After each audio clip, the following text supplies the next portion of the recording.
Hear that? That is the sound of an entire generation's collective memory. It's that iconic, laid-back bass line of a theme song that instantly teleports us back in time.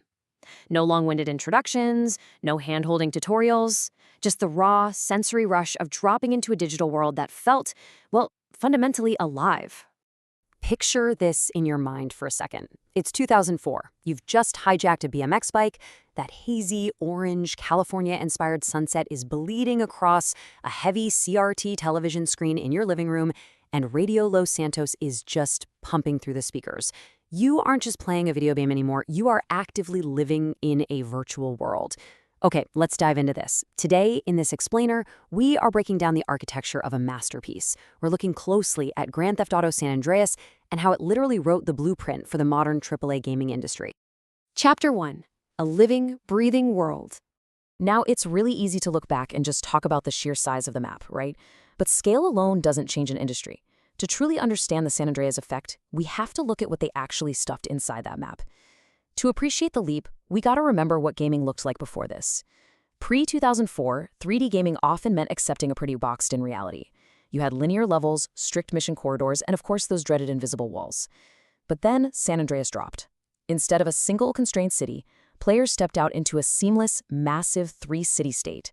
You had Los Santos based on LA, San Fierro based on San Francisco, and Las Venturas based on Vegas, all bridged by the sprawling, fully traversable countryside.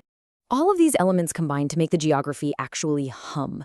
The developers didn't just build a map, they built a true ecosystem. You had dynamic 24-hour weather systems that legitimately changed your visibility and your driving traction. You had complex non-player characters walking around with simulated daily routines. If you caused a massive car crash in the middle of an intersection, pedestrians didn't just stand there as static set dressing. They panicked, they reacted, and reactive emergency services like ambulances would actually rush to the scene. Elements of the environment could be destroyed. The world actively reacted to you. What's truly mind-blowing here is the sheer technical miracle this represented. This living, breathing state was an astonishing 5 times larger than the map in Grand Theft Auto 3. And the absolute kicker, Rockstar North managed to make this massive, constantly streaming world run on the PlayStation 2's incredibly limited 32 megabytes of RAM. Think about that for a second. 32 megabytes. That is literally a fraction of the memory inside a modern smartwatch, powering an entire virtual state. As observers of game design history often note, the environment itself was a character, became the benchmark. This holistic approach to world building ensured that the open world was no longer just a static cardboard backdrop for you to shoot your way through. The simulation of the world itself became the main attraction. Chapter 2. The RPG Mechanics Revolution. Before 2004, you played as a character. After San Andreas, you became the character. This brings us to a massive concept, player agency. This is the ability of a player to make meaningful choices that actively shape their character and the game world. San Andreas shockingly took deeply complex role-playing mechanics, things you would usually only see in hardcore fantasy RPGs, and just injected them directly into a high-octane, modern-day action game. Just look at the physical transformation mechanics.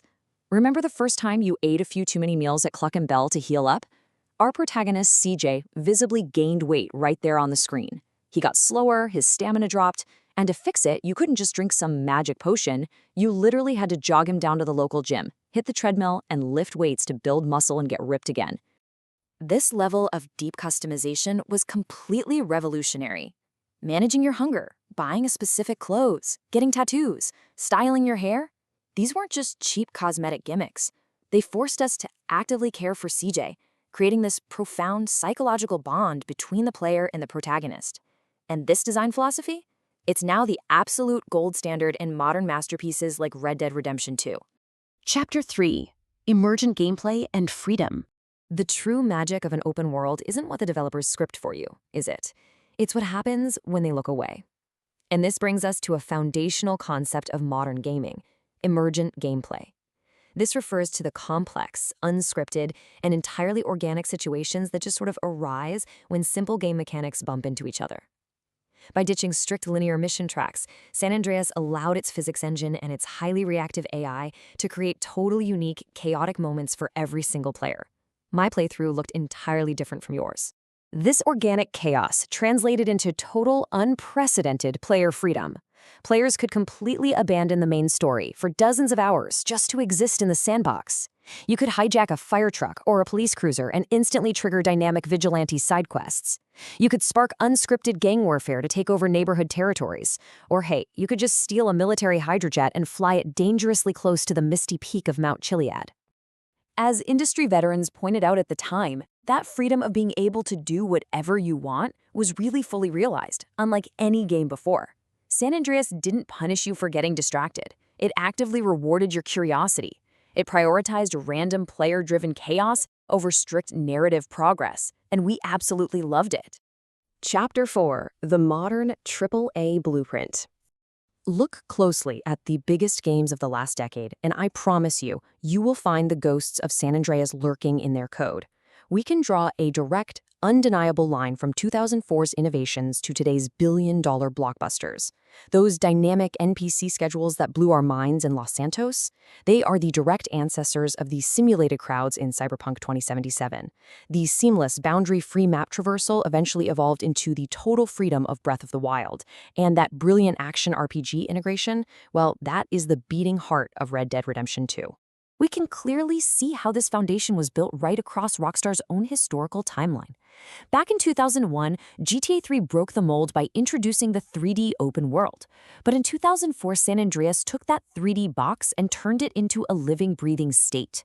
This was the critical bridge. It paved the way for 2013's GTA 5, which expanded the formula to multiple protagonists and eventually evolved into the massive, persistent live service ecosystems that absolutely dominate the industry today. The sheer ambition of San Andreas proved a massive thesis to the entertainment world, that giant financial investments in complex, living digital worlds actually yield the highest cultural and financial returns. It cemented the AAA standard we recognize today. We're talking projects with budgets frequently exceeding $100 million, built by global teams of over 300 developers pushing the absolute bleeding edge of technology.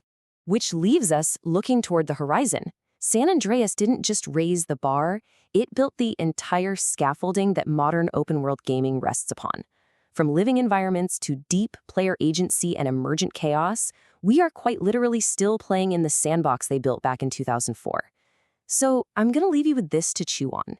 If San Andreas so definitively wrote the rules for the last 20 years of gaming, what game will finally be bold enough to break them?